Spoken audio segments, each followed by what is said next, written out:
This episode is sponsored by Zenro Clothing Co. Pick up your tees and or accessories at zenroclothingco.com and be sure to use offer code Socrates at checkout for 20% off select items. Also, if you're not into spending the money, just check out the Zenrail radio playlist. zenrailclothingco.com, music for your everyday. This episode also sponsored by The Pointy Bakery. If you're located in the Pointy area of Scarborough, Toronto, be sure to check out The Pointy Bakery, say what's up to Arville, and pick up a donut or two. Baked daily, crafted with love. This episode also sponsored by Podbean. Podbean is the podcasting platform of choice. It's the one that me and Vish use, and is great, you know, if you're looking to start that DIY podcast yourself. Definitely check out Podbean. Use the link podbean.com/SocraticGamers and gain 1 month of unlimited podcasting for free. Test it out, build that content. Anyone could podcast, right, Vish? Yep.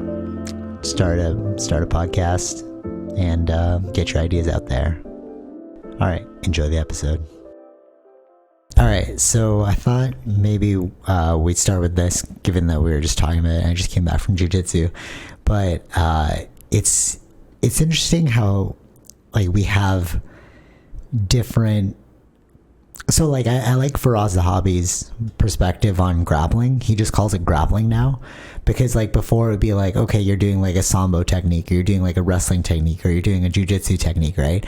And there's this guy at, like, BJJ who, like, was destroying me in nogi, but it's because he was doing wrestling, not nogi jiu-jitsu. Mm-hmm. So, like, if you're following the standard for, like, what to do in nogi, it's like working, but then he was catching me, so I was like, okay, so how are you catching me? And he's like, oh, you're giving me your neck, or like your arm is too out there, right? But like defensively it's sound for jiu-jitsu, but in wrestling they'll take advantage of it, right?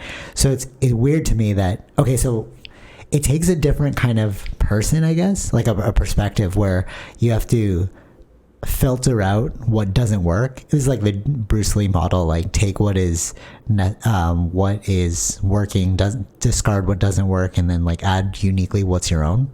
Like that, he came up with that in the 70s, right? Back when we had all of these people obsessing over their one style, right? And it's interesting to me how if I was like a jiu-jitsu purist, I'd be like, oh well, that's wrestling, you know, and then like, okay, well, we're doing jiu-jitsu now. Like there's one guy who, when I first started at this gym, I was training with Carlos and we were doing nogi, and then I grabbed his pant because I could grab it. And then he was like, hey man, this is nogi. And I was like, okay. But like the way Carlos was teaching us was like, it's all just fighting, right? So like learn how to break it then, you know. But it's weird how you can get like really devoted to one style or very egoic. Or for example, like a lot of the positions I don't like to go into them because I'm like, well, let me preface this with, I'm still a white belt, right? And like I'm not like a high level person, but like when I'm watching them do the move or like teaching the move, you see it in UFC all the time. Like, oh, these jiu-jitsu people are now getting destroyed because they're not adapting to punches, like reality, right? That's why they like save it for like jiu-jitsu specific competitions, and you see these crazy like inversions and like, but your face is exposed, you know.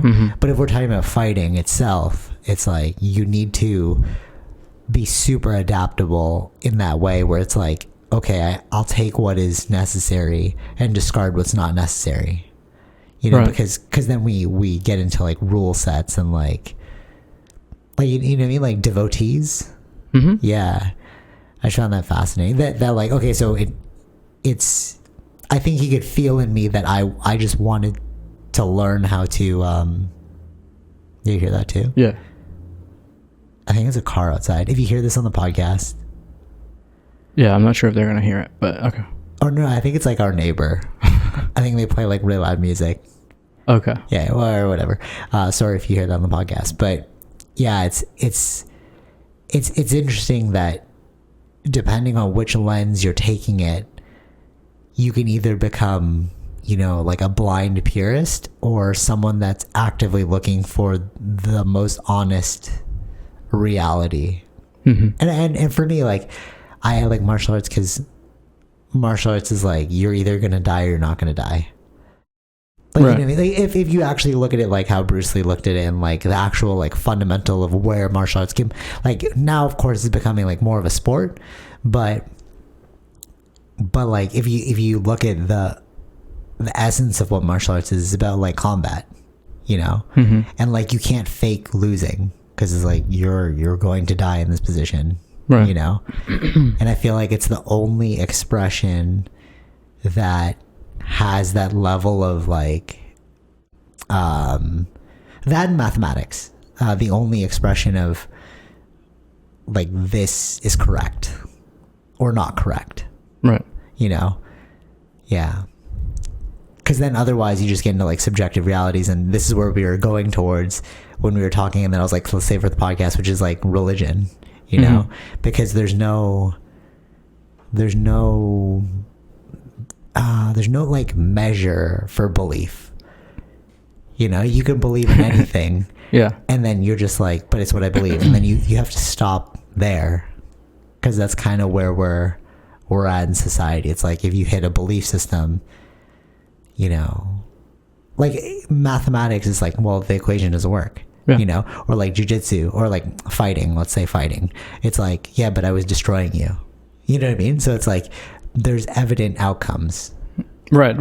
Yeah. So yeah, it's I don't know. People really get really into believing in a fight style, or Yeah, like, you don't understand how they're doing it, or like what do you mean? no. Like this is what general public is just gonna always. Yeah, be always do. like. And it's like, Yeah, it's always very do. odd to me that like we're in a thing and I'm like, oh, this doesn't seem safe, you know, but they're like, oh, but it's sport jiu-jitsu, and you're like, okay, well, all right, that's what we're doing now, you know. But like the origin of what jiu-jitsu was, which is like street fighting, that's why it was invented. It was like the Brazilians would get into street fights, and it's like, let me like show you how to protect yourself. It's I just don't. Yeah, if you do it that way, but then again, that's why it makes it difficult to commercialize it until you put a name to it and you put some context around it. Yeah, and then you're like, yeah. It's like, because nobody really wants to fight, you know. Nobody really wants to get into like a street fight.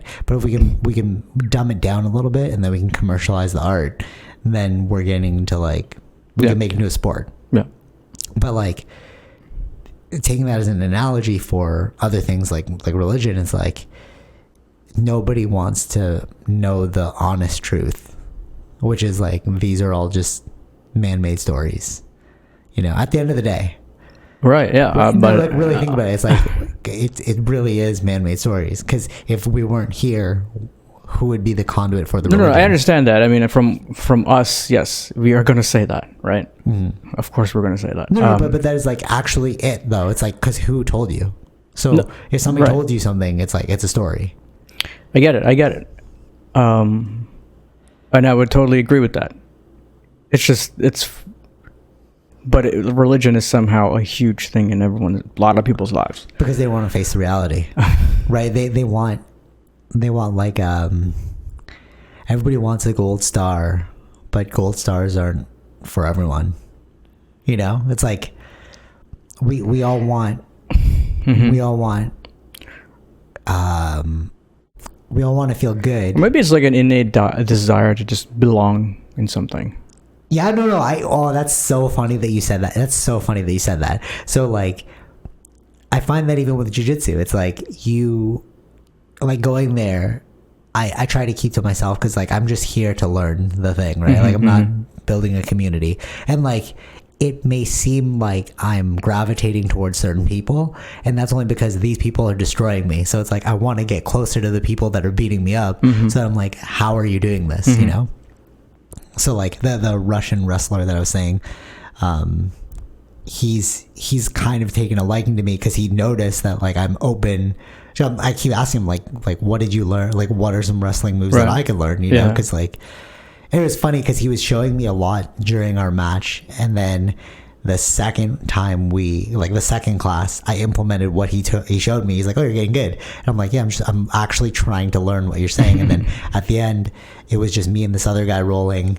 And but like it started standing, and he was trying so many different techniques, and then I was like doing a lot of the wrestling moves that the guy was saying, and at the end the Russian dude, he was like watching me the whole time, and then he's like, good wrestling out there, and I was like, I was thinking about you the whole time, because I was like, I know, like I'm you know, it's like, but you could obviously see the deficit, but nobody wants to learn like wrestling now, because it's like, okay, well, there's a hole in this game, like but sorry, like I segued.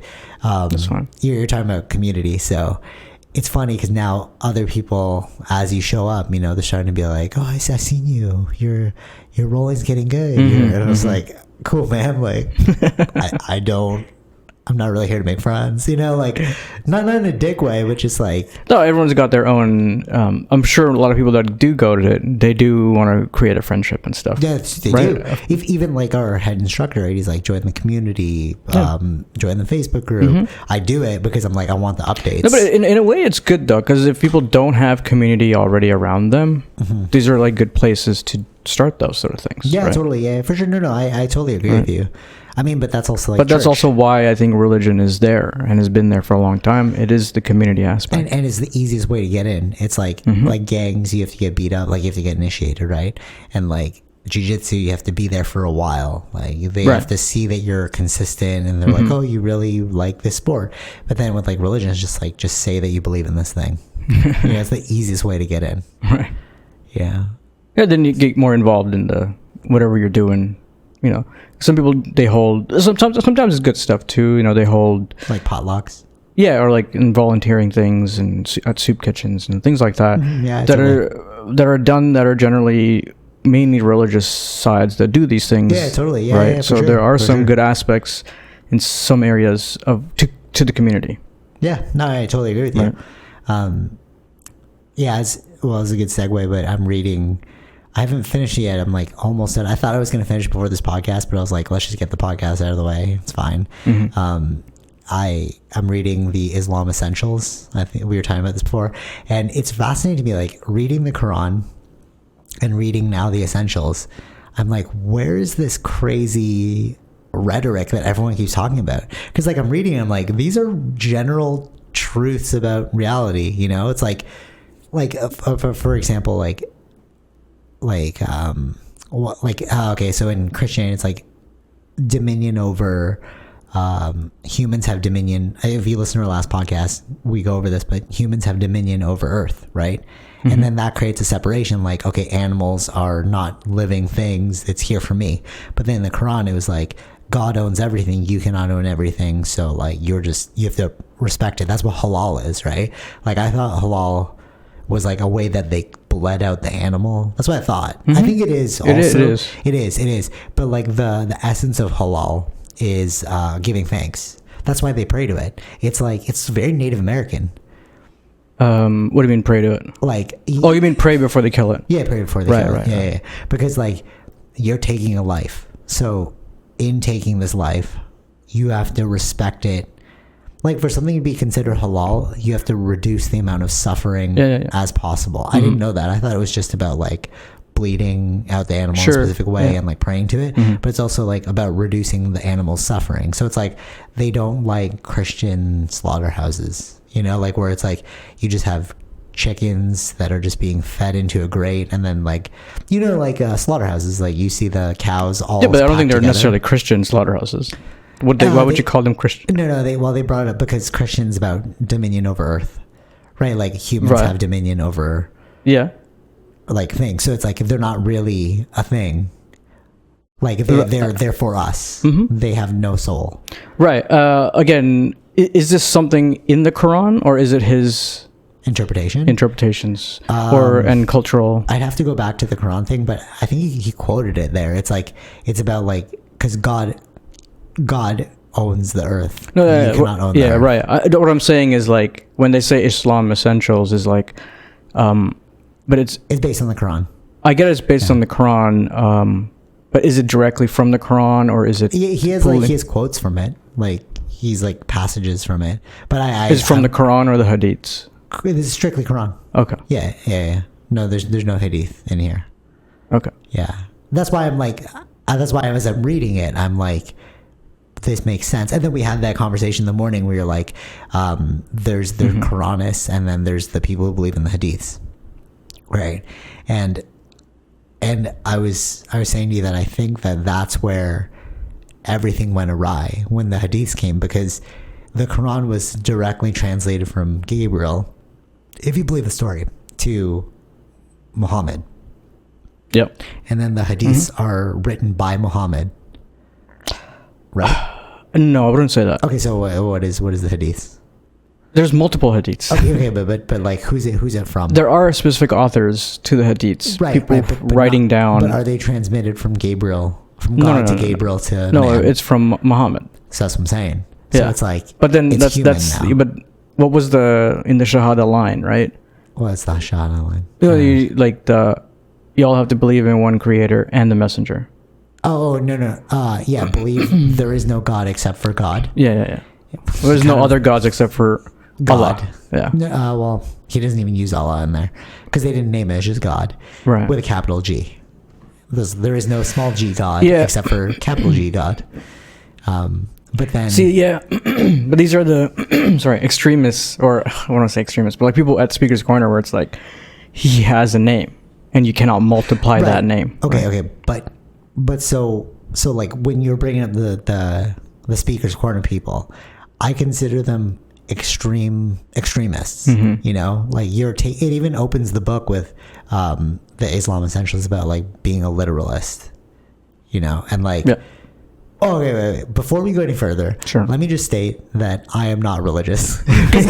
Now I'm like super defending this, and it's like, you're like, oh yeah, I didn't know you were Islamic. I'm like, no, I'm not.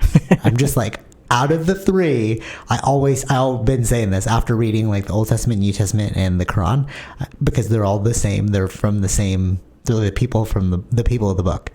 I'm like, I actually agree. If we're looking at it objectively, I agree with the latest, which makes sense. It's like, why would you look at an old thing? Right. Which is why I think religion needs to be updated. But, you know, it's like, why would you look at the oldest thing, look at the newest thing, you know? Right. So that out of the way, what were we talking about? Why did I... The hadiths? Was it? Oh, extremists.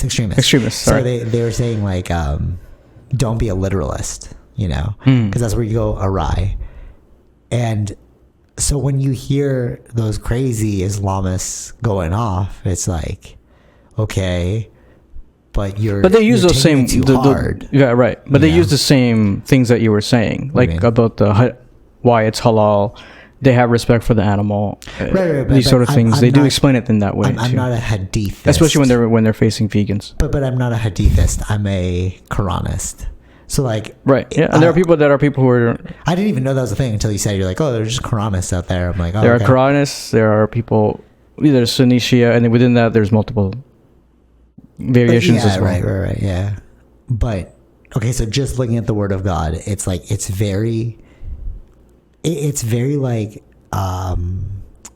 live in balance with nature or God, if you want to call God nature, whatever. Like it makes sense. Is like, if this is a story and you're like, there's a person in heaven that owns this earth, don't run amok on it because it's not yours, you know. Or you could just say like, well, Mother Nature is superseding you, so don't take advantage of Mother. You know, it's like it's the same principle, you know. And I find that as you look more into different religions and different belief systems, they're all really at the heart of it. They're all talking about the same thing. Yeah. You know. Yeah. Well, yeah, same. The core of it is the same, but then that's where the branches of it are different that causes the issues. But the branches are humans. Yeah, creating. That's what I'm saying. Yeah. Like creating their own interpretations. Sure. Yeah. Well, but so you're saying that the one thing. So the one thing in order to become Muslim, all you have to like state is that you believe in no God except for God, and that Muhammad's the messenger of God. So that's where the little loophole comes in, because like, well, whatever I say goes, you know. And that's where the hadiths come in, right? Yeah. But there was only actually one time when Gabriel spoke to Muhammad. The hadiths, like from what I've read, is that they came after the Quran, right? Yeah. So Gabriel During his life. yeah, right. And Gabriel only came to Muhammad once. Mm-hmm. But now, because we have to say that Muhammad's the messenger of God, that's when like everything So else comes what in. he's saying, his practices Yeah, totally. But as it's like follows. Yeah. it's like, but that's your own subjective thing at that point, Mm-hmm. you know, because Gabriel only came to you once, bro. Right. Yeah. Fascinating. It's so like Harry Potter. There was a line where they said it was kind of funny, because it's like, you know, God could have asked us, because they multiple prayers a day, right? Yeah. God could have asked us to do like 10 prayers a day, or like 100 prayers a day, let's say. Yeah. But he's only asking for us to do 5. Yeah, totally. Yeah. You know, when we were in Egypt, that was so fascinating. They would have a horn, and then that's the horn of The praying. horn? Yeah, of course, yeah. I was like, oh, what is They have this? early morning. Yeah, fascinating. At the different times, bro. yeah. Oh, yeah. It's like that is a cult. But then again, like if you listen to the Egyptian podcast that we did, or the Egypt podcast, the tour guide, she was like talking to us about her religion, and it was like not extremist at all. Again, yeah, it depends where you're at, right? So it's like Egypt is very different than, I would say, Saudi Arabia. That's why I want to go. I want Right. to talk to somebody there. Yeah. Be like, what do you believe? Right. But I'm saying, like, the rules within Saudi Arabia are different. Than Egypt. Yeah. than Yeah, Egypt, It's right? like you can't wear pants or whatever. Like, but I don't know if that's an actual thing. Like now we're going back to it. Is it a man-made belief, or is it like straight from God? Because if we're just taking the Quran as the word of God, then that's not in there. But you were talking about this before. It's like context, right? So you're saying Right. paradise. So you wanna- Yeah, so you have to understand where a lot of these, because we also mentioned like some of the stories in Japan, right? And you got to understand the context of Wait, where what do you mean Japan? the one you're the samurais, the lifestyle, all that stuff. But before you get into that, okay, totally. So now that you brought up the Japan thing, it's really fascinating to me where you can glorify one religious practice, which is the samurai, and then you can like bastardize another one. So like, and you were saying that it only came after 9/11, because before then nobody like who cared about, yeah, sure, you're Islamic, great, you know. Yeah. But like now we've tied that through Hollywood. Honestly, Hollywood like mass brainwashes everyone if you really think about it, right? Because like then they came up with those terrorism videos, and it's like the jihad stuff, and you're like, oh no. But then if you actually look into it, jihad doesn't really mean that. Like it doesn't mean like we're gonna explode ourselves for No, that's not what right? jihad means. Right. Yeah. Oh, it was like a struggle, something like that. It's I think it was struggle or like fighting for what you believe. It's a vague term, But then in the sense that you make it extremist, right? So like you take yeah, it, if that's the only word you're hearing, that's what you're gonna think. Where you're gonna connect that to as extremists. Like we know like the whole idea of jihadists, and it's like in Hollywood, where it's like you blow yourself up, and it's like that's the extreme, bro. God doesn't want you to waste your life. Like suicide bombing is not what you should be doing. Yeah, it really again, it comes down to the hadiths, right? It's like right, totally. It's the specific hadiths that you're following. But that's why I'm like, okay, I think that's where we got like a little confused, because like now we're talking about a human-made thing. But I get the loophole. It's like he's a messenger of God, so you have to take it in. So it's like, but if you just and it's not like Quranists is a very those types of people are very very very small. Yeah, it is the majority of people. Whatever the major one is, Sunni or Shia. Yeah, they still follow. Yeah, they both follow the hadiths. Right, totally. But okay, so like bringing it back to samurai, if you read the Hagakure, which is the way of the samurai, the Bushido way, right? And we all glorify that. We all want to be samurai. Yeah. But like it's all about death. It's all about like focusing on, I mean, I like to do that because it puts things into perspective. But if you take that to an extremist way, like one thing that samurai used to do is they used to sleep with a katana over their neck, just held on by a string. So like if it broke, they would die right. in the middle of the night because your throat would be cut. That sounds pretty extremist, crazy, right? Yeah. but we don't focus on that. We think about like, oh, the warrior code and specific like all words this like honor, respect, bushido, Respect, you yeah. know, like. But that was what the media sent it in that direction. That's what I'm saying. So it's crazy. And then you look at like, on the flip side, when do we talk about, you know, loving, like it's also in Christianity, but like loving your neighbor? Why don't we glorify that? That's also an Islamic thing, you know? So it's like yeah. There's phrases. I mean? There's Like, phrases like killing one man or one person is like killing the whole world or something like that. It's like right.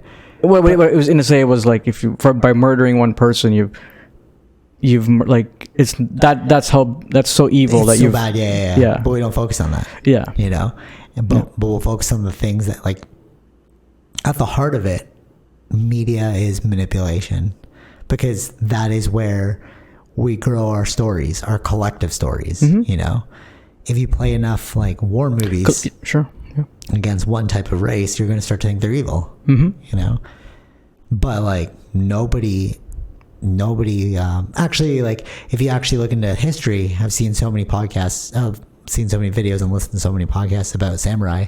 They're actually like thugs.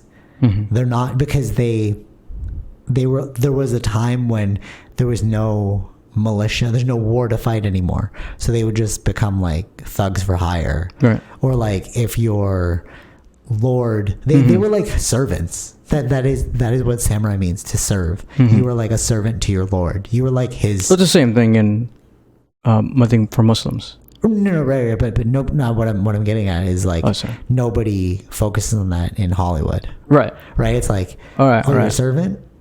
Dude, what if they all start doing that? You're like, oh, you're where's your freedoms, bro? You know, samurai are so low on the caste because they don't even have a choice. They have to do whatever their lord says. What a terrible idea! That who wants to be a samurai?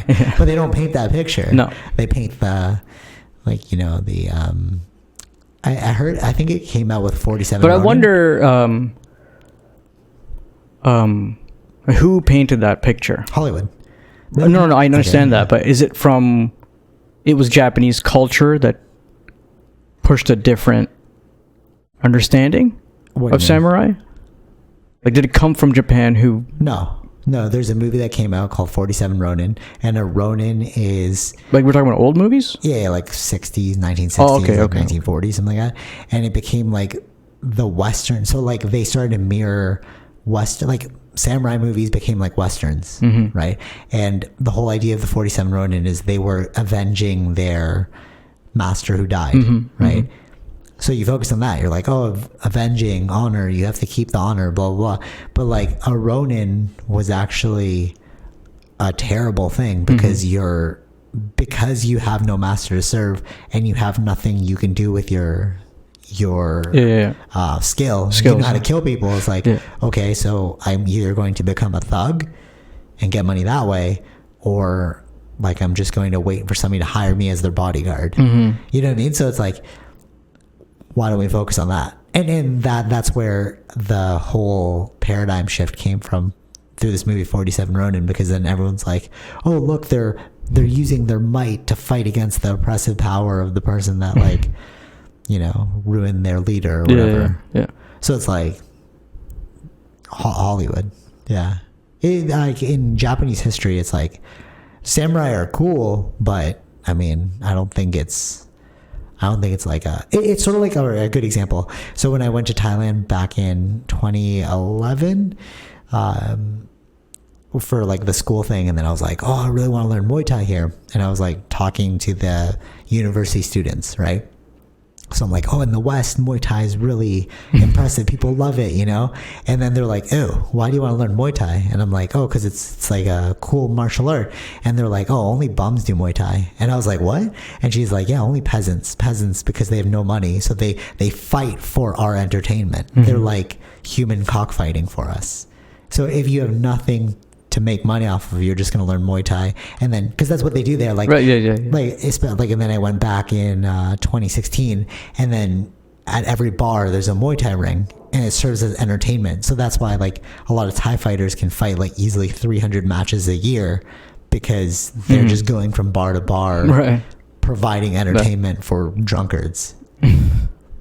right? But like Yeah. perspective, to them, they were like, this is silly. Why don't you want to work in a bank? And to us, we're like, work in a bank? Why do I want to work in a bank? I want my freedoms, It's like, it's like whatever narrative you're pushing. But yeah. Yeah. But like coming back to the context of all these things, right? Oh, It's yeah, the paradise, yeah. Yeah. So it's like the idea of a paradise, right? Where, all things are given to you makes sense based on wherever the religion started. So if for Islam, it's like these are desert Bedouins, right? So it's like totally. These are rough climates to live in. Yeah. And the opposite of that would be called a paradise. Yeah, totally. So it's Right. like, with flowing water, like trees everywhere. You have more food than you can eat. Yeah, And you're like, wow, that sounds great. Yeah. To them, Right. But to us, it's like, oh, you don't have to work anymore. That would be our paradise. It's like, yeah, it's weird when you look into their definitions and we don't think about that, but then it gets pushed forward because it's like trees. I have trees over here. Water. I have water here. I already have them. So you're talking about America? So you want us to go to America? You know what I mean? It's like that becomes the paradise, like the perspective of paradise. Unlimited food that you can eat. Right. I mean, that is true with America, though. Right? We can literally go to all you can eat, But like to them. Yeah, that's true. We go to all you can eat and there's kids that are starving. Okay, totally. And it's so funny. Like I've been prefacing everything. Like this entire thing's a lead up to but we'll finish it first. I have the next topic. It's so funny that everything we're saying. But anything else about the Islamic religion? Yeah, I think it goes back to all of anything that you look at. You got to look at the core and the context of where they're coming from. Totally, yeah, for sure. Right. And that was written 4,000 years ago, or 3,000, or whatever. It's like, come on, man. Why are we still looking at that? They didn't have cities. They didn't have the internet. Like they would think we're in magic. They would think they're like, wow, you guys made it to heaven, right? Through technology. Yeah. That's so I mean, there was a thing, right? I just because it was the main topic. It's like what I've heard is like a red river, like a wine river in heaven or paradise. A river of wine. Yeah, but you can drink that and you won't get drunk. You won't get drunk because it's illegal. Well, actually, that makes total sense. No. But also, we've created now non-alcoholic beers. True. Yeah, so it's so true. That's what I mean. That's what I mean. That's what I was trying to get at. Yeah, and if you want, you can have unlimited amount. Just go to the LCBO, buy some non-alcoholic, or like Metro non-alcoholic. Right.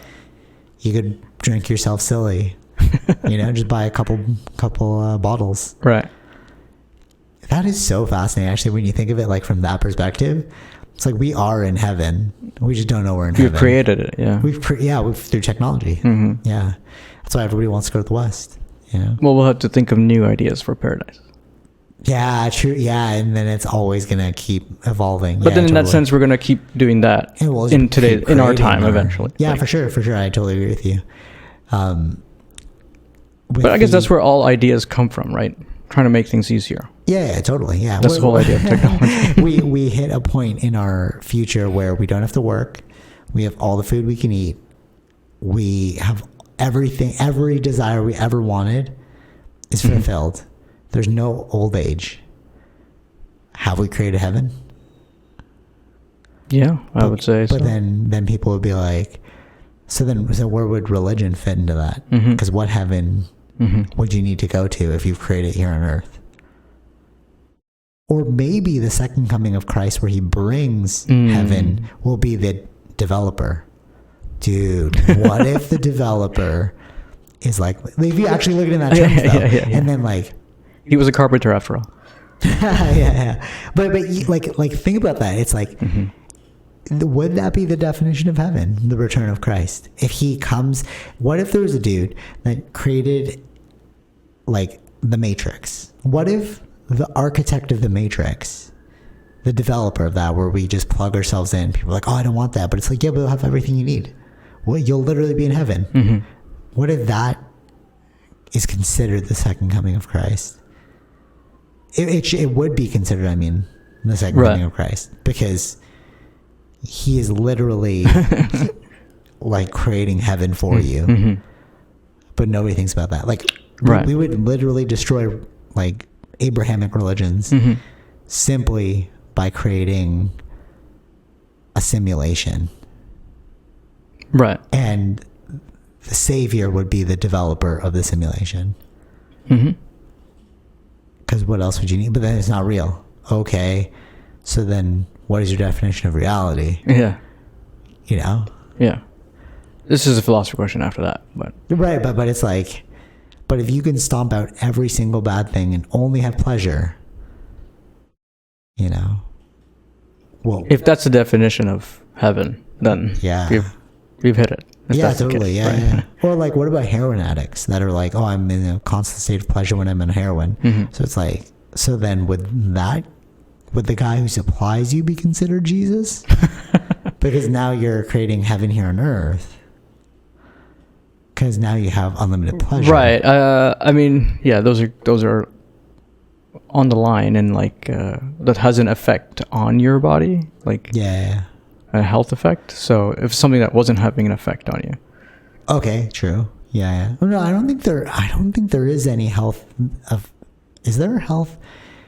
You're thinking of crystal meth. Oh, maybe like I don't know which is the difference. No, heroin's like, it's just a chemical that I don't think there's any adverse side aside from like ODing. You can OD.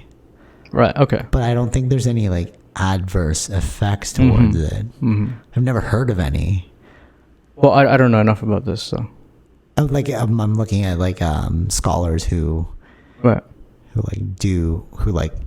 explore drugs, and nobody's ever said anything about like adverse side effects of heroin. Maybe there are, who knows? Like, I don't know.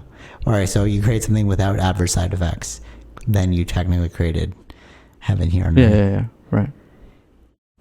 Yeah, that's so weird because, or you know what's another crazy question? If you're so fixated on the afterlife, why don't you kill yourself? Because it's illegal in the eyes of God. So then why don't you just live a life that's extremely dangerous, and then when you die, you're actually quite thankful for the person. Right? That makes no sense. Well, from their perspective, it's God gave you purpose. Yeah, but maybe okay. So then, why don't you just help the homeless in like the cartel section of Mexico? Yeah, but you don't know your purpose, though. But what if you consider that your purpose? That's even weird too, because like, so then it takes away complete freedoms, because then it's like, you can't even choose your own purpose. It's already ordained. Well, I thought it was all determined anyways, right? It should be determined. Actually, you know what's crazy? So in the, they didn't go into it. I was like really excited for this, but like God is all knowing, right? So here's a crazy paradox. If God is all knowing, you have to admit that there is no free will. Right. Because he knows what you're going to do next. So if he knows what you're going to do, it's already written. You didn't actually choose that. But it's like one of two things. It's either there is no free will, but God said he gave you free will. So that's a little confusing. Or God isn't as all-knowing as you think he is. Right. So automatically you've created like not a paradox, but like a, you know what I mean? Like a paradigm like, that doesn't fit. Yeah, you've like doesn't make sense. You've canceled yourself out, you know? So you've completely disproven the existence of God. Right. Because under your terms, he's all-knowing, you know? But he also gave you free will. So he already knows who's going to heaven and hell. Yeah. So, but if that's true, then you didn't choose those things. No. So then he lied about free will. Or he lied about being all-knowing. One of the two. They can't be, they're not mutually exclusive. Right. No, wait. Yeah, they're not mutually exclusive. Yeah. Because they're dependent on one another. Yeah, they're dependent. Yeah. So you tell me, you answer this thing. I mean, the religious people, if you right, yeah, you get that. Maybe yeah, I'll make this like a little clip, and then somebody it is a dilemma that they try to argue, but I haven't understood their point. Where they try to say that what they say, I think what they use it in the term, from what I think I've understood, is he knows everything, but you don't know what you're doing, so you have that free will. But that doesn't make sense. That's what doesn't. That's why I was like, I haven't understood their argument. What their argument hasn't made sense to me. They didn't go for it in the Islam Essentials. I'm quite sad. Because it's a hard question. For us, the hobbies one, it makes no sense to me too. Yeah, so he was the one on. He was on one of those podcasts that I was listening to talking about the free will, right? Yeah, and something like that. There's there's like what's going to happen, but then your choice.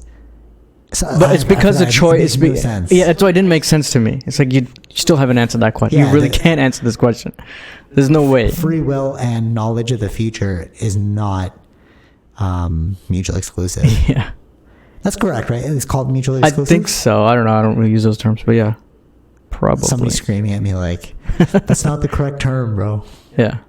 Yeah. Yeah, when I read that in that Islam Essentials, I was like, wait, what does this mean? Can nobody else see this paradox here? That's one of the first things that I think we saw like a long time ago, but I still haven't they have the dilemma of trying to answer that question. So they haven't yet given me any convincing answers. Wait. So if God knows everything, he knows he's going to heaven and hell. Yeah. Why'd you even create the hell? That's right. Because this is actually is it really a test then anymore? It's not a test anymore. Because you already know. Yeah. Wow, that's so trippy. Well, you know what that really means if it is a God? That, like, it goes back to Cenk. He gave you life to live. Let's see, but okay. That's the general concept. Yeah. All right, he gave you a life to live. Just live it. But what about free will then? No. What I'm saying is like those things don't matter. Like those things were not part of his thing. Like, right? No, I agree. But then that just makes everything not like valid. Right. It's right. Like, okay, so then who cares about any of that? Which is again why I like Zen, because Zen doesn't care about that. Like when you say he gave you a life to live, just live it. That's the Zen principle. Mm-hmm. It's like who cares about any of this? You know? Yeah. Only people who are really caught up in like the lore of religion, that's when you start to like argue this stuff. Yeah. Yeah, and most people are, normal good people, right? Yeah. So there's going to be those few that are trying to cause chaos. But are we causing chaos by just questioning things? Okay, they in say some way, it's yes. important to question your religion. That's what they say, because then you'll know. But it's strong. there's a level to it too. It's like there's a certain amount of questioning you can actually do. It's like you can question religion, just don't ask me that question. Yeah, maybe. Yeah, and then they just get mad at you, non-believer. Yeah, it's probably because they don't have an answer, right? When they get to a point where you don't have an answer for something. So it goes back to martial arts. Like I'm saying, like people just want it. It's soft, like mathematics and martial arts is either going to work or it's either true, it's untrue. Right. Either that thing worked or it didn't work. Right. Either you're willing to face these hard questions, these really hard questions, or not. Mm-hmm. I mean, yeah, that's the whole point of science. Like, even Einstein's theories could end up being wrong, but totally. That means that we're going to be doing changes. Look at it. Yeah. That we're not going to be sticking to his dogma. Totally. Because it doesn't fit anymore. If you're not willing to look at the dark, how can you see clearly the light? Mm-hmm. Yeah, it was so odd to me. I would actually really respect someone more if they're like. I would respect them more if they were like, I don't know, but I'm doing this because I feel compelled to do it. But like, totally. Like, hey, what about like this convolution between like free will and God being all-knowing? I don't know, but I feel compelled to believe in this religion. I'm like, totally. You believe whatever you want to believe. Yeah. Because life is a story you tell yourself. Yeah. So it's like, you like it, bro. Yeah. I think that's what generally happens. People who are going into it. No, but I've never heard anyone say that to me before. No, I know what I'm saying. They'll just defend it. Of course, like, yeah. Blah, blah, yeah. Blah, blah. But a lot of people that either convert or not, it's like, it's because they like something in it. Right. They like the community. Yeah. Could be other things, but sure. What else? The scapegoating. The stories, I don't know. scapegoating. Because Sure. then they're like, well, it's not my fault. God put me in this predicament. That's true, though. I mean, like, these are just tools, right? Like, And if it just helps you live a better life. Yeah. I like Brian Green's approach because I do the same thing where it's like, I know praying's not going to... I know fundamentally praying makes no sense. But on occasion, I will pray. Me, myself. You know? And he was saying he will do the same thing because it's just a tool.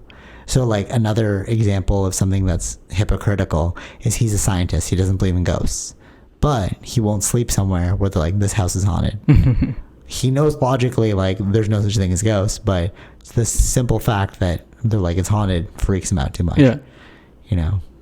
It's tools. It's like, it's just my mind. My mind doesn't want to, like, go in this direction. Right. Yeah. Just own up to your stuff, people. That's all it is. Okay. Anything else? No. All right. So the craziest part, I told you about it, but I don't know if you watched it yet. The North Korean lady. No, I haven't seen it. Oh, dude. So gnarly. So she escaped at 13. So this is really fascinating. In Korea, North Korea and South Korea, they have a different way they do ages. So. Oh, yeah. Oh, you knew that? Yeah. So wait, it's Like Korea, when you're born, Yeah. you're one Yeah. already. And not just that. There's another thing that they Okay, do. what's the other thing? It's by calendar year. So if you're born in December, Oh, you're okay. 1, and then January hits, you're 2, even though you're only alive for 1 month. Okay, interesting. Yeah, I didn't know very that one. interesting. Yeah, crazy. So she escaped when she was 13. So that must make her 10 or like 11, something like that. Right. She was living in North Korea. She was saying that basically he keeps you in a perpetual state of starvation because if you're starving, you can't think of higher order things, right? Yeah. All you're thinking about, just like hunter-gatherers, is like, let me just go and find food for the day. That's all I need. She was saying that there like often be dead bodies in the streets, rats eating things. Yeah, she had I think she was like 10, something like that. She went to the doctor. And the doctor's like, oh, it's your appendix. We need to operate on you. But there's no anesthesia in North Korea. And they also only have 1 needle. So, like, they're also, like, sharing the needle. But at the same time, she's like, it's more dangerous to go for an operation than it is to just, like, suffer through. Like, you know what I mean? Like, Right. but they cut her open. But it's common practice. So it's just, like, it's normal. It's fine. And she was saying that it's very much like Hunger Games. When she read Hunger Games, she, like the districts, Right. like there's different levels and like there's different levels of poverty as you go higher and higher towards the capital. So like she was in the poorest level. And then what else happened? She said that the Bible, like the Christian Bible. So he took that, he just swapped out Jesus for himself. Yeah, it's crazy though, right? So like, Fascinating. and then so I'll get to this, like how this ties in after, but basically, yeah, everything is the same. Just instead of Jesus, it's Kim Jong-un. Okay. And the reason why you're suffering is because this is like your time on earth and he will bring you up to heaven when it's time. Yeah, right. And her whole thing, she spoke at like UN. She wrote a book. I actually just bought the book because I want to read it. There's a genocide that's happening right now, and we all don't know about it, which is in North Korea. Oh, in North Korea? North Korea, yeah. Okay. It's the people. So like, they'll test out their bioweapons on. So basically, Really? yeah, it's crazy. So Wow. and she's like, it's so nuts to her because nobody's talking about it because North Korea is owned by China. Yeah. And the world does trade with China. It's the biggest trade thing. So she's like, Michelle Obama talked about Saudis and like helping these like girls, right? But she wouldn't, but nobody talks about like helping the North Koreans. So that's kind of her mission now. Right. So this is so ridiculous. Every house has to have a picture of the leader. And they do random inspections, and if there's dust on the picture, then you go straight to jail because your devotion to the leader is not high enough. Interesting. If there's a fire, the first thing you save is the photo. And then one of the things she says is like, you also don't know who's spying on you. So you're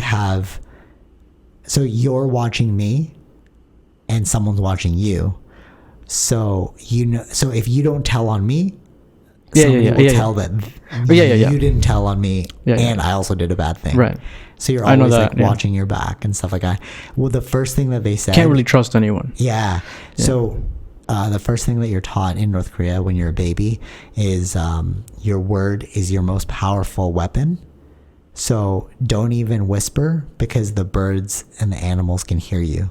So don't whisper out your grief. Yeah, yeah, Keep yeah. it all inside.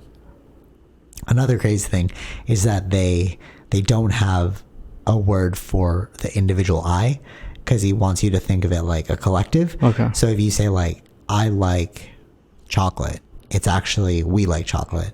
So she's saying it was driving the South Koreans when she escaped crazy because she'd always say we instead of I, and they'd be confused.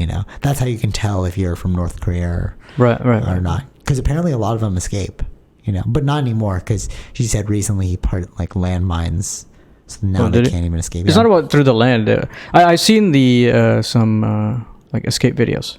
Oh really? Yeah, that's crazy. It's not like they can cross into China, but you can, if you still get caught in China, you'll be sent back. Yes. So it's not you're still not free yet. So here's totally, they have to then cross.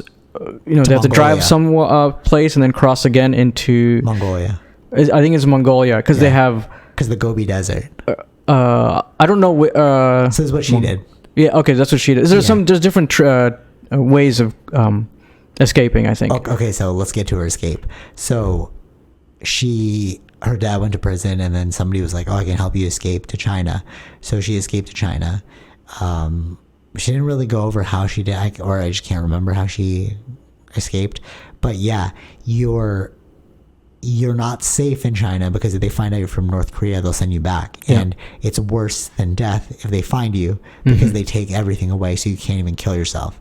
So like, one of the things is that you have like, you can choke on a button or like a spoon, or like cut yourself with a razor. Yeah. They don't allow any of that.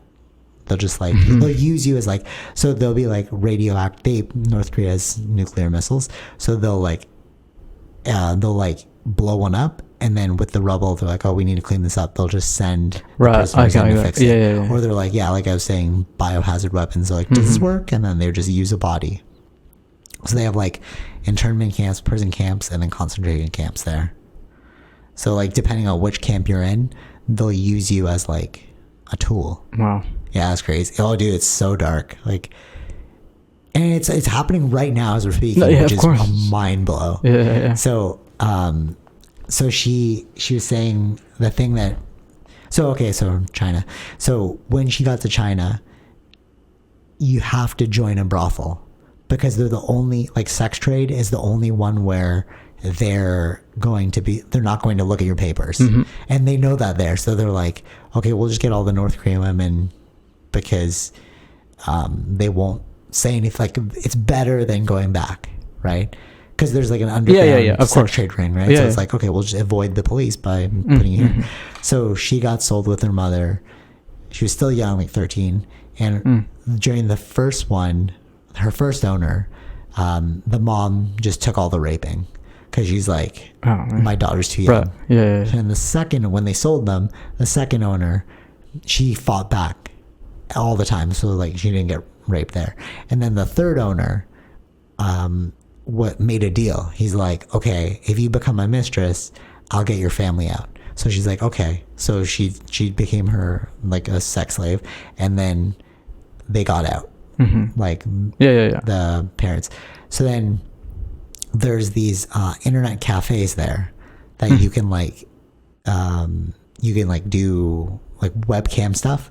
So she was like webcamming with some South Koreans, like in this like collective chat that's like underground. And then in that chat, a North Korean woman is like, I know a Christian group that'll help you get out. So if you just convert to Christianity, we'll like help you escape. So that's how the whole religion thing ties in. So she's like, I'll do anything, right? She's like, if you want me to believe in rocks, I'll believe in rocks. So as it took several months to memorize the Bible, but she's like, it was easy, because she realized that it's just Kim Jong-un's stories. So she's just like, I know all these stories. I see. You just swapped out the name. That's it. So she converted, and then she escaped through the Gobi Desert. But there's a shoot to kill order on both sides, so you have to wait for the worst day to cross, because it takes 24 hours to walk across it. So on this day, it was negative 40 degrees Celsius. Jeez. They had no gloves and no clothes, and they walked the Gobi Desert for 24 hours to escape to Mongolia.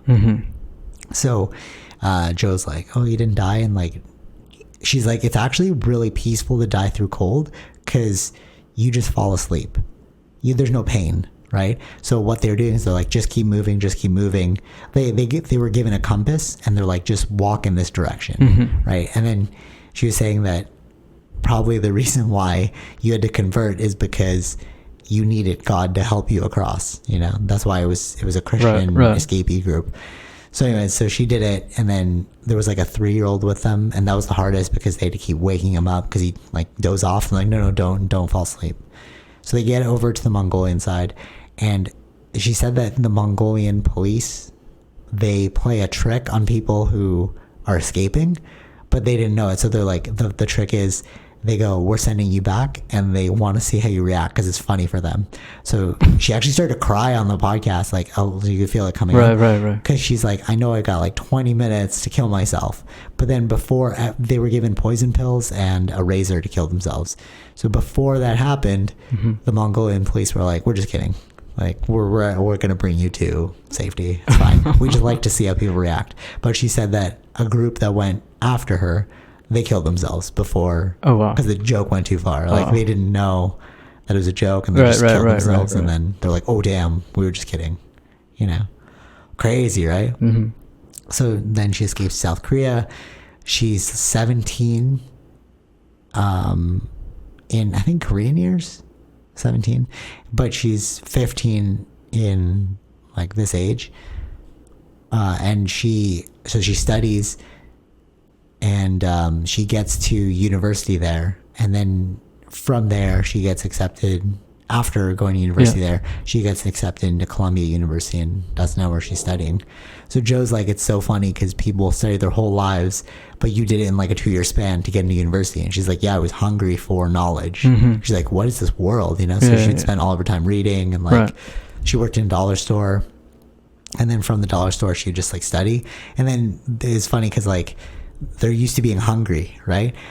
So she didn't even know she was malnourished while she was in like studying, and the doctor came and like, oh, you're malnourished, because she spent so much time reading that she just forgot to eat. Right. It's like normal to her. Like, I'm just not eating today. All right, she read it.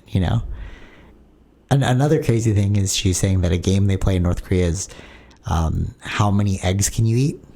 So like, oh, I can eat 1 million eggs, and the kid will be like, I can eat 1 billion eggs, right? Because you don't know the capacity of your stomach. So she's like, I could actually only eat 5 when it came time to actually be able to eat something. So now she had to learn about like, oh, this is what full means. Crazy, right? Wow.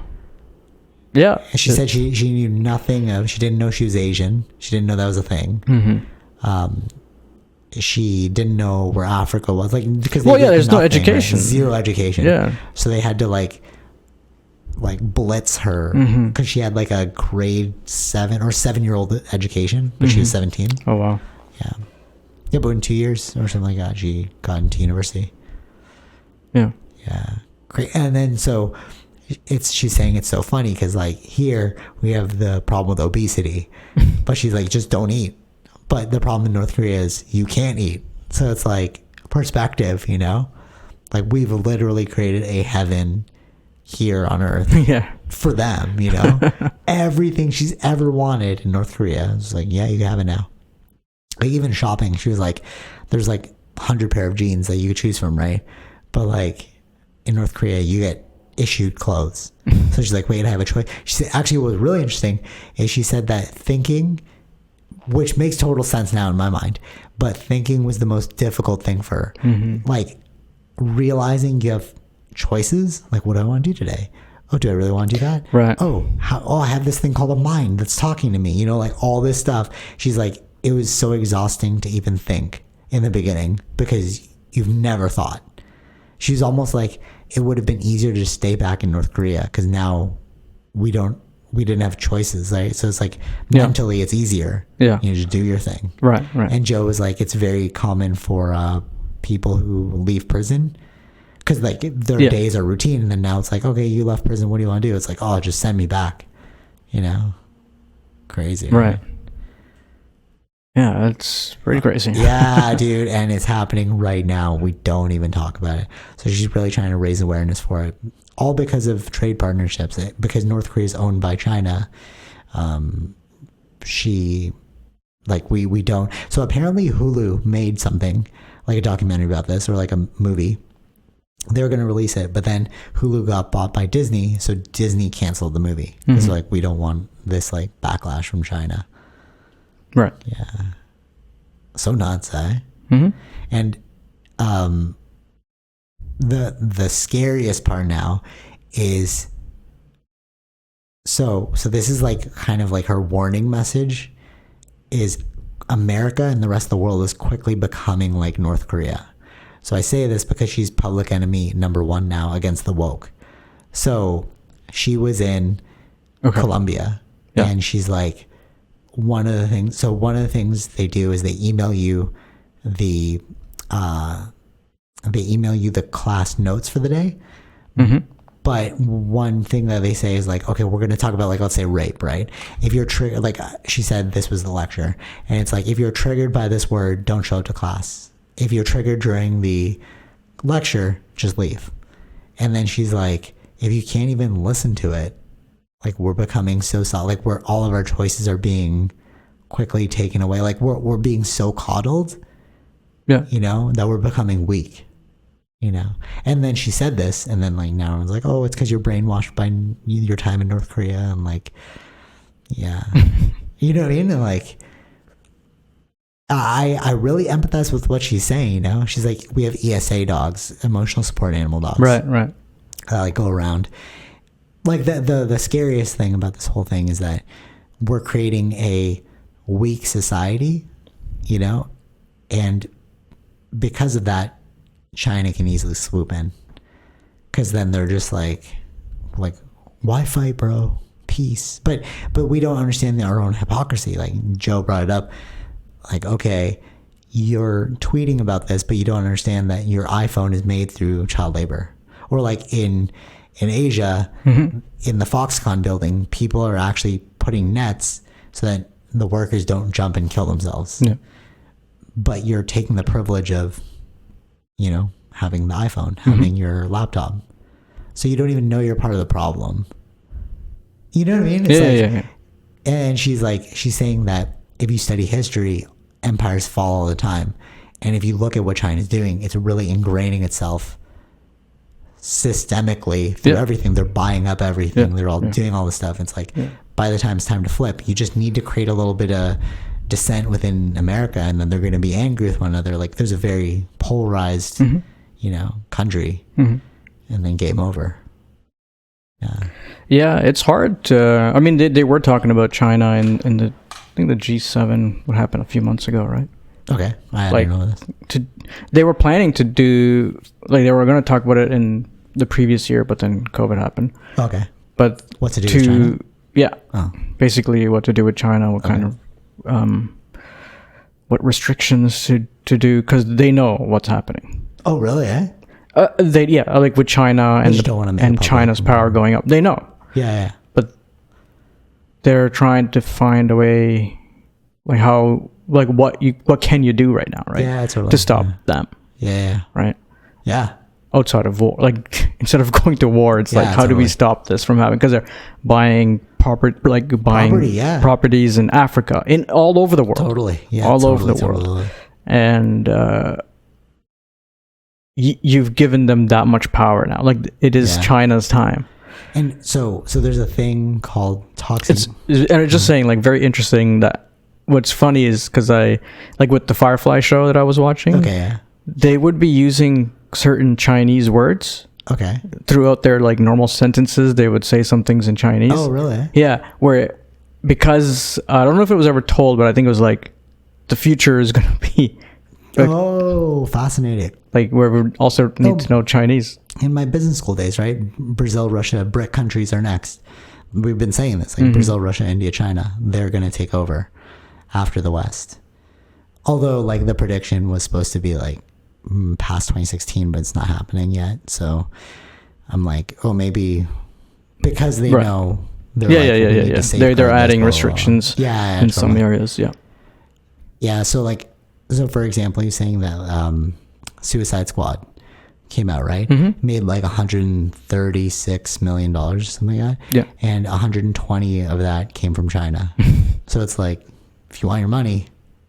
Yeah, and businesses don't really care about countries. Exactly. It's more about the money, and they're getting the money from China. So it's funny, like the toxic masculinity thing. She's like, so one of the things was like they were talking about if a man holds the door open for you, is that a good thing or a bad thing? And she's like, oh, maybe he's just a gentleman. She said that in her class. And then the professor was like, no, you have to focus on the toxic masculinity of that. He's saying that he's stronger than you. So you don't need him to open that door. And it's like, she's like, what? You're looking for problems where there are no problems, you know? And they were saying that, like their old literature, you know, is like filled with white supremacy. Right.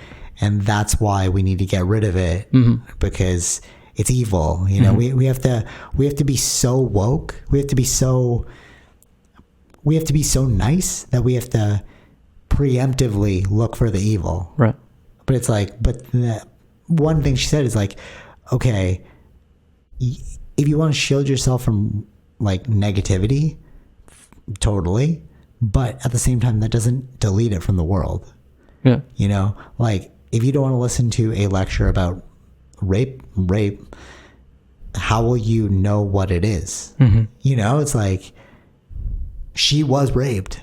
And she's listening to it. She's not triggered by it. One of the funny things she said is like when she wrote her book, her editor was like, "Oh, you need to go to therapy," and she's like, "For what?" And like, "Oh, because you know you need to tell somebody about your problems, and they're going to tell you that it's okay." She's like, "But why would I want to bury my problems? Like, this gave me the fuel to be like, we need to stop this injustice, you know, as opposed to being like." Yeah, that was a bad time in my life. Let's focus on the good, you know? Yeah. But then it like made me think of jujitsu as I was going. I was like, this will be considered toxic masculinity. It's just a bunch of like bro dudes that are like wrestling with one another, you know? So why are you doing that negative things? And then, so Joe had a really great quote. It's better to be a samurai. No, sorry. It's better to be a warrior in a garden than a gardener in war. So, you know, better to like understand your demons and then control them, rather than being like overwhelmed by your demons later on, you know? Because like, let's say COVID goes crazy and then we're in a zombie apocalypse. Right. Who are you going to turn to? We're all going to be eaten really quickly, you know? Or also who wants to live in that world, but you know what I'm saying? Yeah. You need to be able to fight back and stuff. Yeah. And then I didn't think about this. So in terms of the COVID restrictions right now, like the vaccine passport and like the restrictions in general, like you can be here. We need to look at your information.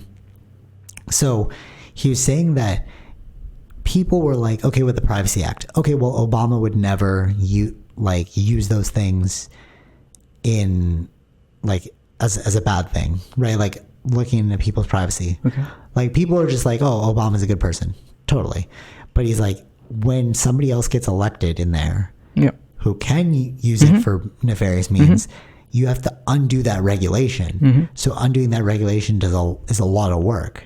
So he's like, a lot of what we're passing right now quickly through COVID, it can't just be undone within a day. Like COVID's done. All right, cool. They're just going to find a different way to use it. There's going to be a different enemy that we need to use it for. Yeah. You know, it's like 9/11 with the cameras everywhere. Not that it's a bad thing. Like, you know, there's levels to it.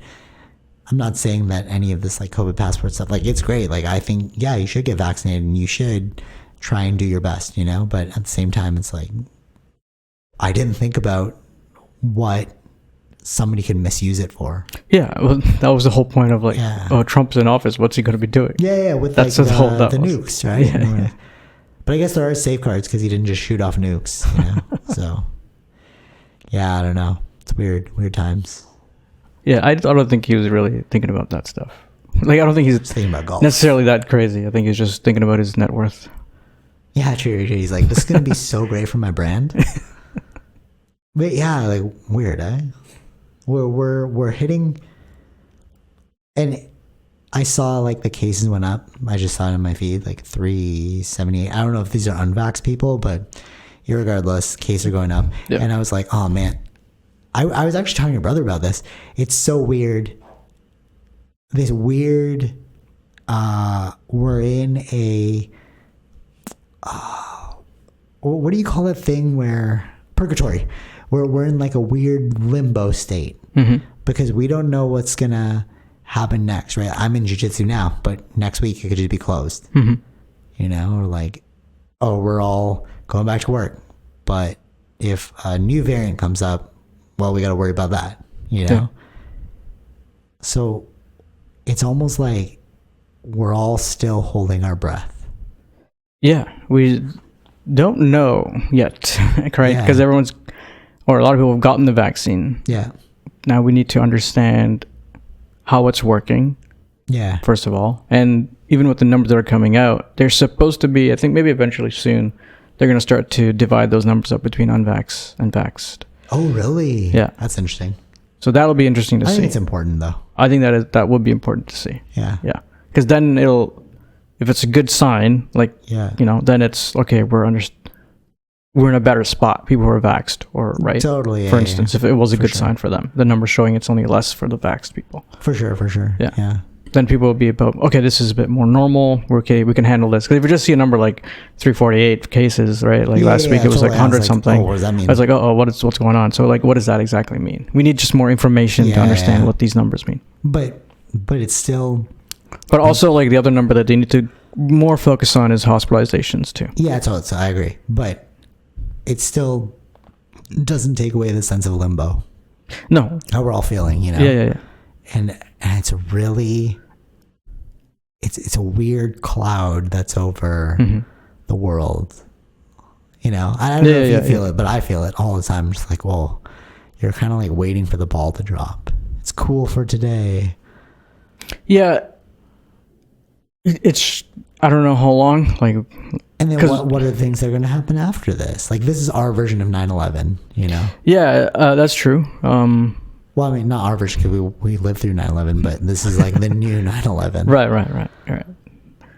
Like, what our flights are going to be like after this. Yeah, like, totally. it's really affecting that too, or other businesses. And I see people like traveling right now, like to different countries, and I'm like, I don't know. I love traveling, but I just don't know. It's like it's such a hassle, though. It's like, stay there. It depends on what your country, or based on the country that you're going to. How do they consider the country you're coming from? Yeah, totally, right. Yeah. So, for like the UK, it's like Canada's currently in the amber list. Yeah. Which means you have to quarantine. Yeah. If you're in the green, you don't have to quarantine, I think. So like you gotta. It's not that easy just to fly. Yeah. Right. You gotta look into a lot of different things when you have to get the test. Yeah. So for UK, for instance, you gotta first of all get a test before you fly. But then once you land there, you gotta get another test. Oh wow. And then you have to get a test again on day 8. Wow. So it's like, because we're in the amber list, right? So you got to do all this. That's so odd to me. Even like things that I hated before, but like I took for granted, like going to the dentist. I'm thinking about that because it'll be a year. I literally count down the time because I hate the dentist so much. Just like I hate needles. Yeah. But it'll be a year in September that I haven't gone. And the last time I went, they were like, "Oh, we're just doing. We don't have the polishing because of COVID." So literally what usually took 10 minutes took an hour, but you just did that for an hour and we just chatted. And I was like, this is a waste of my, because the price didn't change. So I was like, this is a waste of my time, but it'll be a year. So it's like, okay, I should just go back. But you know what I mean? It's like, even something as simple as that, totally taken for granted now. Mm-hmm. Simply because of the state of that's what I mean. It's like, we just don't know. It could all just revert back to straight lockdowns. I don't know if it would. Okay. Right? Just because we need to understand what these numbers actually mean. Yeah, it's because if we're not getting hospitalized, then that means it's just like a flu. True, it's always is. So that's what I'm saying. Like, that's why it's limbo in the sense right now we don't understand what the numbers mean. And what do you think they're going to do about these testing? Because now it's becoming more clear that it might have just escaped from a lab. What are we doing about like future test sites? You know, are they cracking down on security, something like that? You know what I mean? Like, we still don't know if it's from the lab. We don't know, but it's looking most likely like that, according to like experts who are looking into it. So it's like. Yeah, I don't know. Depends on which experts you're looking at, I guess, right? But are you guys like tying that up? You know, like most likely, if that was the case, I'm pretty sure they would do something like that. What happens if this happens in the future with a worse virus? It's like, oh man, like. Yeah, again, I don't like. Again, if there was anything from the lab leaks, I'm sure there would. Like, you know what I mean? Like, for instance, like the Fukushima happened, I'm sure they would have done more fixes. We don't even think about Fukushima too. It's like that's still radioactive, guys. That doesn't go away. It's like thousands of years, right? It's, again, crazy. These are literally strange times though. But I noticed that COVID is really affecting, so like let's talk about job security. So like a lot of big corporations are just downsizing now because they can't, or just fully closing, like the X, right? The X being like, oh, if we don't open this year, we're just going to close forever. Like the Pickering flea market closed forever. So on a closer to home note, I noticed that prices are also rising. I don't know if anybody else is paying attention to this, but I went to Shawarma Max yesterday, and actually I first noticed it with Adobe. So Adobe, usually it's $100 a year. Okay. Now, well, it's like 140, like let's say, no, sorry, it's like 120. They charged me 170. I was like, dude, what? This is so expensive. So I looked at it. I was like, did I change my plan or something? And it's like, no, they just rose their price. Yeah. Because COVID, you need to raise your prices, right? So. What do you mean? Why for them? Because everything is like economically, like everything seems to be going up from what I can see. I think, no, but there's the general inflation. No, but how do you go up 40? All right, so here's the crazy part. How much did they go up by? It's like $40. Okay. So that doesn't seem like general inflation. And then it also gives me my billing history. So it was like the same price for the last like 6 years since I've had it. And then only this year. Was there any new features added? No, I don't think so. No, it's the photography pack. It's just nothing changed. Okay. But it's like, I could see how maybe they're getting less, like it's a domino effect, right? So like if this corporation closed down, so you just lost your corporate account. Yeah, I see what you mean. Yeah, boom, okay. Gone. Yeah. So then this corporation closed down. Nobody needs Adobe at this corporation. Okay, cool. So that's down. So it's like we need to make our money back somehow. You know, we don't know. Like, I like how you're like jumping to like, maybe there's new features. Like that would be an altruistic thing, but nothing changed. So I'm like, okay. That's why I had to look into it, because I was like, did I just buy a bunch of apps I'm not going to use? It's like, no, same package, just more money. Right. And then, so I went to shawarma yesterday, and it was like $1 something more than what it was like, I don't know, 6 months ago or a year ago. Yeah, probably. Yeah. And I was like, oh, it's weird. Because I memorized the price. It was like $8 something. Well, shawarmas generally would have been open. It's takeout. Yeah. But you're losing money, right? Because like, maybe they did probably lose a lot. Yeah, because people don't leave their homes. People are cooking. Think about that. People are cooking now. Yeah. So we don't understand like that. Remember I said this before? It's like, first things first, COVID needs to be buttoned down. After that, we need to look at the economic ramifications. Yeah. Because unemployment's still high and money is not going up. You know, they like, what's the name? Trudeau extended the CERB till October, but it's like, are you going to do it again? But he also reduced the amount we're getting.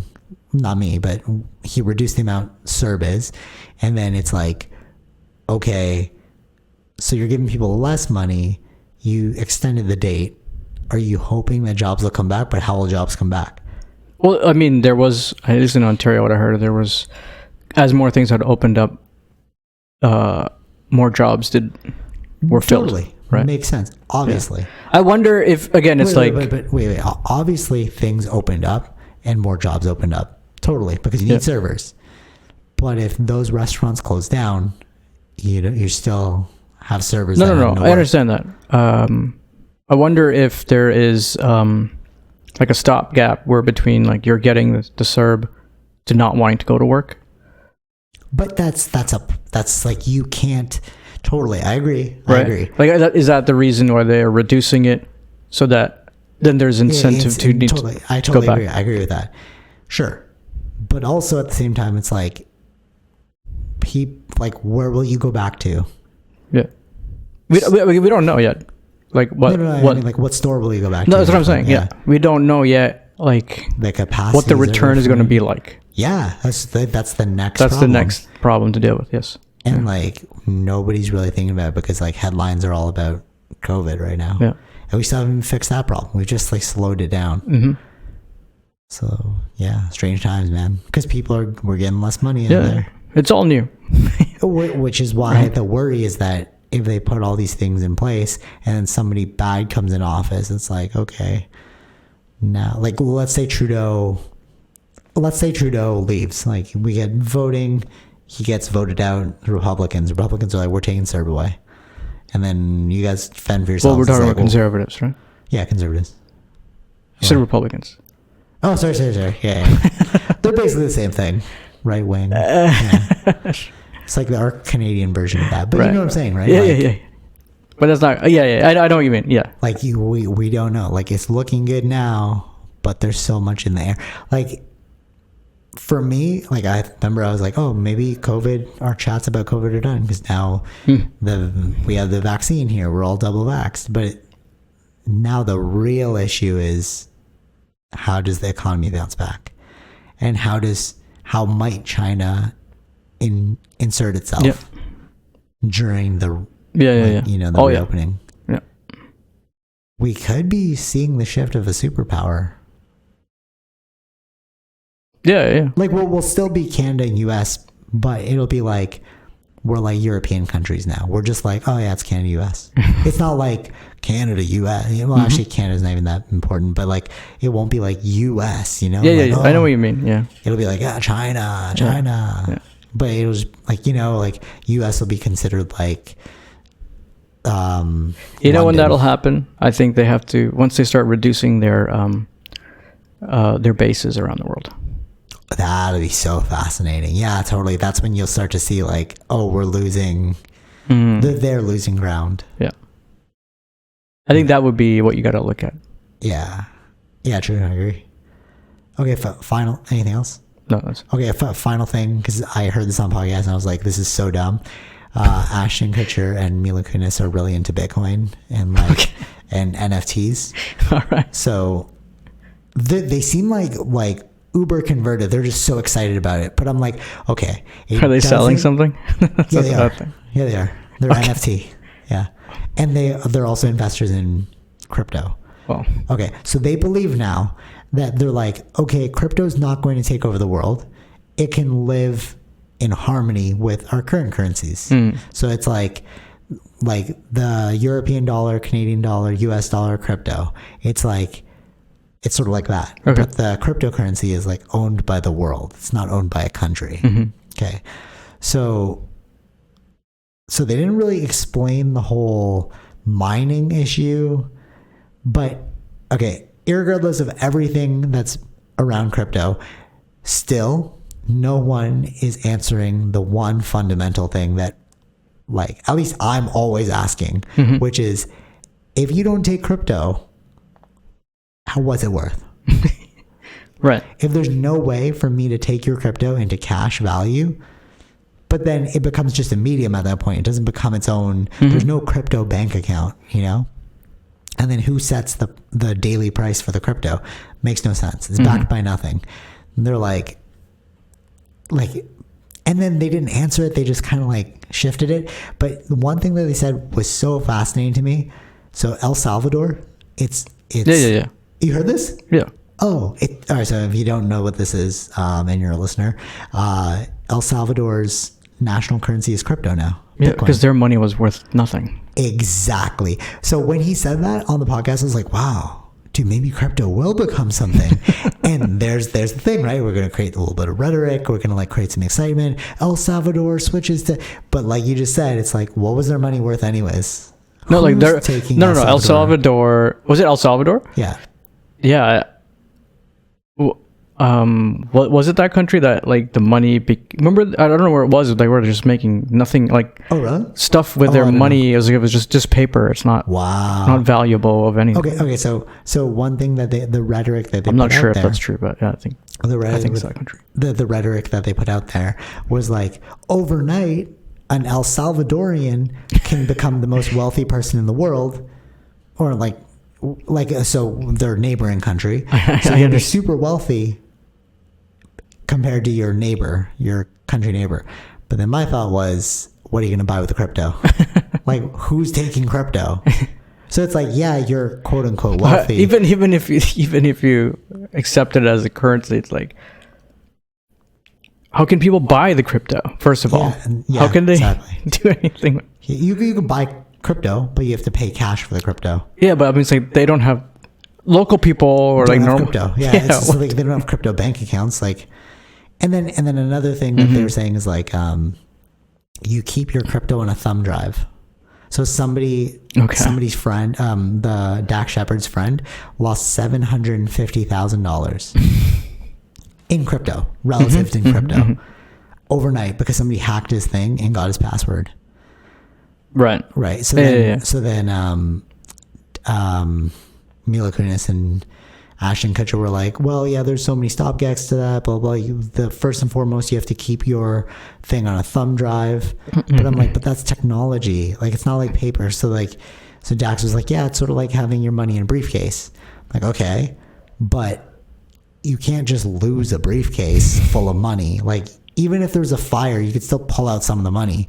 But like, if you drop your USB drive and it hits the ground wrong, it's corrupted, all your crypto's gone. I don't understand it. Like, the whole crypto thing is like, it makes no sense fundamentally from a business perspective. Right. Yeah. And then even more dumb is NFTs. So like, what they're selling is like an NFT show. So they're pushing the show. It's going to cost $2,000 to buy the NFT, but you own that show. Like, so what? Like, just put it on a streaming service. You'll make more money, like, watching the show. Right. You know what I mean? Like, this whole idea of it's like, who's gonna buy that anyways, right? They're only people are gonna buy these sort of NFTs, or just people who are already gonna buy. So if you don't know what an NFT is, it's basically, so the problem with digital is it can be replicated, right? Yeah. So what an NFT does is it shows you the original and it cannot be replicated. So it's like you own the original rights. You own the original rights and it can't be replicated. It can't be. Like, there's like a password or something you put in. I don't really know. No, I don't know. But there was like a YouTube video. I just talk about this again, like on the radio. I think it was this morning or something. Yeah. Like they sold like a YouTube video that went viral. The person that made it, like a long time ago, it was like NFT, sold it for like $700,000. Okay. But you can still just go to YouTube and watch that video. Oh, really? Yeah, you can just always find that video. Oh. So it's the original rights to that. So it's like you have a digital footprint. And it's like, here's the first. He was saying it's sort of like his analogy is like, I'm sure you can just make copies, but that's not. Really? That means you don't own it. Who cares? Yeah, but the point is, like, who's buying this is people, for rich collectors, exactly, who are doing that with these art pieces, anyways. Yeah, totally. So he was saying that, like, do you see that art piece that went for like $800,000 and there was nothing?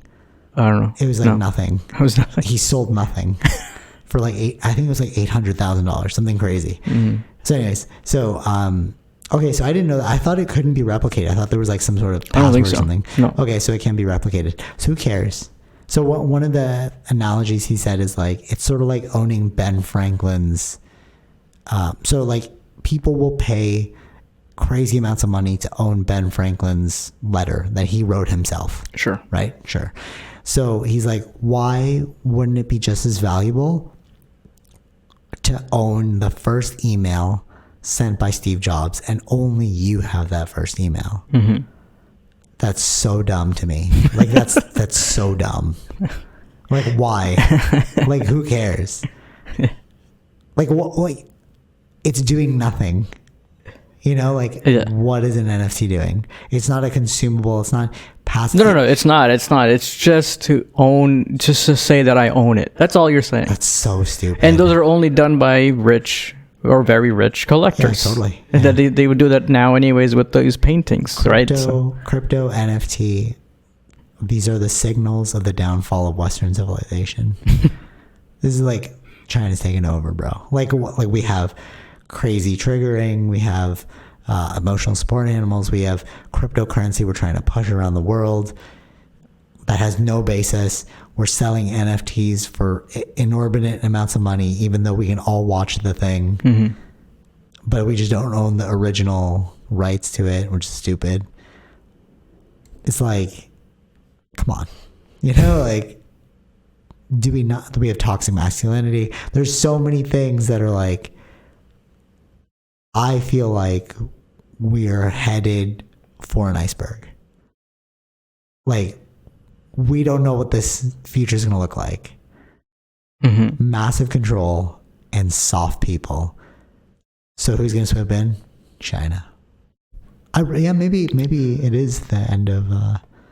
Well, we'll see. Yeah, because there's still the other 50% of Americans who voted for Trump. They're opposite to that. But, right, totally. I agree with you.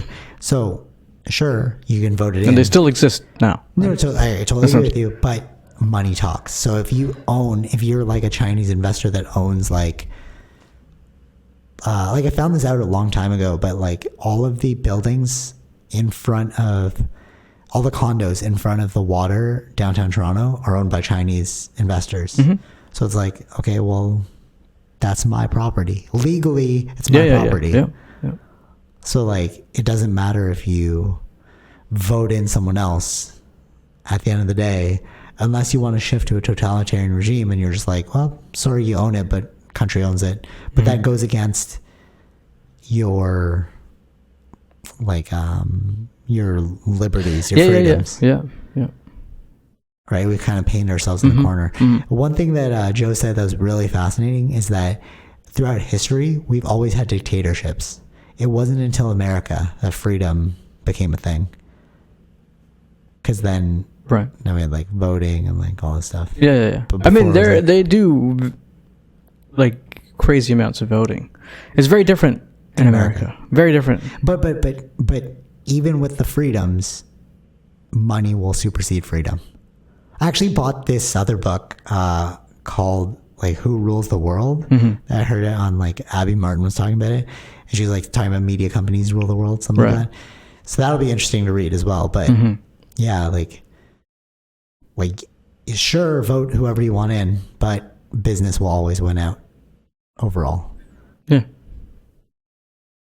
That's what makes the world go round anyway. Business does, yeah. Strange Money. times. Yeah. I think that's what I'll call it. Strange times. Yeah. All right, anything else, Wish? No. Scary future? A confused future? I don't know. That's why it's strange. Strange times. Strange. Yeah, strange future. Yeah, because we don't know where we're headed now. It's like, I actually took that off Joe Rogan. His special is called Strange Times. Oh, right. Yeah, and like he, in his special, he just talks about all these weird things that we're talking about. Yeah. Like we talked about last week, transracialism. Yeah. Again, more weirdness. It's like, what? It's almost like if you were a superpower that's trying to interject into the world, you're like, yeah, I'll let you fight over the stupidest things because it'll distract you enough as we do something else. It's sort of like a red herring, right? Remember PR, like give them, like focus on this news article while we distribute these nuclear weapons around the world. Mm-hmm. It's like, this is their red herring. Yeah, totally. Yeah. Being doxxed or like being banned on social media. Yeah, we should all focus on that. And meanwhile, they're buying up all this land. Nobody cares. Right. Like, yeah, keep tweeting about your like wokeness, but it's like, but you don't understand that these iPhones are made in China. Haha. And you can't even not buy Chinese now. So like one thing that became like a thing, you know, it's like buy Canadian because of COVID. You know, we gotta keep our economics. I remember Doug Ford was saying that. So I was like, I went to the store and I was like, I needed to buy like gloves, you know, for like training. Mm-hmm. And then they're all made in China. I was like, damn, all right. Look at the clothes, made in China. I was like, damn, all right. So it's like, we can't even escape it. Like the majority of our products are Chinese made. Yeah. And if you... They became the manufacturing hub. Yeah, right? And if you own... That's why they became so big. Yeah, and if you own the economics, you own the world. Mm-hmm. I think they know that. Yeah. Yeah, all right. That's what they're trying to do their own products too now, right? But that's... Maybe they're like, let's see, they're testing the waters with it. They're like, let's see how much our value's worth. Mm-hmm. Oh, no, they still want to focus on getting an American-made, American designed product. Yeah, yeah. Because that's the thing about Apple, right? It's like designed in America, assembled in China. Assembled in China, yeah. Yeah. Yeah. But that makes no sense. It's like, you're just giving me stupid marketing. It's designed in America, cool, but it's still made in China. Mm-hmm. So who's getting all the money? Chinese. Yeah. Yeah. And I feel like because we're so far away from it, we can't really like see it. But like Jono in the Philippines is always telling me about like they're militarizing certain areas. Yeah. In Asia. Yeah. But it doesn't make Western news. No, it wouldn't, because exactly news is generally local, right? Right. It's not international news. But that's the crazy part, because it's like they're really just floating under the radar. That's why I like DW News, because I get to see a little bit of international stuff in there. Because I know about the Philippines thing too. They were talking about that in one of the episodes. And there's some. It affects a lot of fishermen. Yeah, that's the thing. Yeah, because they can't go into certain areas or further past this part because it's supposedly owned by China, and it's still going through some courts. Yeah, international courts. See, economics rules the world, and then slowly military might. Crazy times, strange times. Yeah. All right, till next time, Ish. Take it easy. Yeah. Peace. Bye. All right, hope you enjoyed that episode. Be sure to like, share, subscribe, all those fun things, and check out our sponsors, Zenro Clothing Co., Portian Bakery, and Podbean. Take it easy, Fish. Peace.